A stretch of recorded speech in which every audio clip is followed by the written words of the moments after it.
Hi అండి. Welcome back to our channel. ఈరోజు జరగబోయే సీరియల్‌లో రోహిణి బండారం బయటపడుతుందా? అలానే రోహిణి అసలు హాస్పిటల్‌కి ఎందుకెళ్తుంది? అక్కడే ఉన్న హాస్పిటల్‌లో ఉన్న బాలు మీనాల కంట పడుతుందా?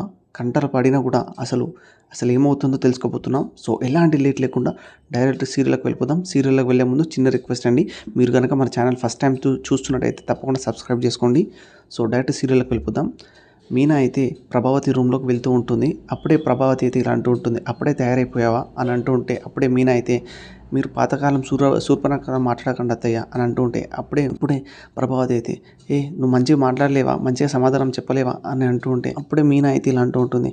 "మీరు మంచిగా గిన్నెలు తోమేశారా? వంట వండేశారా? అని అడగలేరా?" మీరు అంటూ ఉంటే, అప్పుడే ప్రభావతి అయితే, "అవునులే, నాదే తప్పు. ఇంక నీతో మాట్లాడను చూసావా? అదే నా పెద్ద తప్పు" అని అంటూ ఉంటే, అప్పుడే ప్రభావతి అయితే అడుగుతుంటుంది. "నువ్వేంటి నా పక్కనే పడుకుంటావా?" అప్పుడే మీనా అయితే, "నాకంత బాధగేం లేదులే. నేను కింద చాపతో పడుకుంటాను" అని చాప తెచ్చి చాప అలా వేసుకుంటూ ఉంటుంది. అప్పుడే ప్రభావతి అయితే ఇలా అంటూ ఉంటుంది మీనాతోటి. "ఇప్పుడు నువ్వు కింద పడుకొని మీ ఆయనతోటి నన్ను తిట్టిస్తావా?" అంటే అప్పుడే మీనా అయితే, మీరు ఏమైనా చేసుకోండి. నేనైతే నిద్రపోతాను. నా ప్రాణం బాలేదు" అని నిద్రపోతూ ఉంటుంది.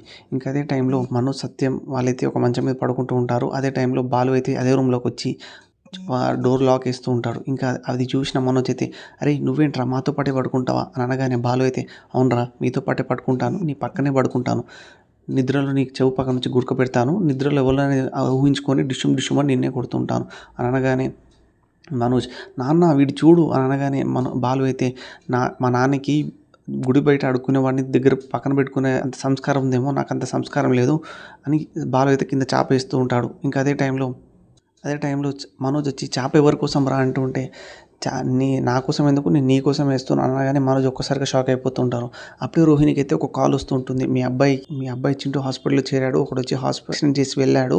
ఇదే హాస్పిటల్‌లో మీనా, బాలు వాళ్ళు కూడా ఉన్నారు అనగానే రోహిణి అయితే ఒక్కసారిగా కంగారు పడి మెల్లగా ఫాస్ట్‌గా హాస్పిటల్‌కి అయితే వెళ్ళిపోతుంటుంది. అదే టైంలో బాలు, మీనా వాళ్ళు కూడా రోహిణిని చూసి ఒక్కసారి షాక్ అయిపోతూ ఉంటారు. బాలు, మీనా వాళ్ళు అయితే రోహిణిని అడుగుతుంటారు, "నువ్వు ఎందుకు అమ్మాయి పార్లర్ అమ్మాయి ఈడికి వచ్చావు?" అని అనగానే రోహిణి అయితే ఏం ఆన్సర్ చెప్పకుండా అక్కడి నుంచి వెళ్ళిపోతూ ఉంటుంది.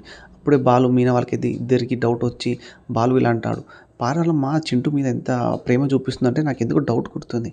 మనం ఇన్వెస్టిగేట్ చేయాల్సిందే మీనా" అని బాలు అంటూ ఉంటాడు.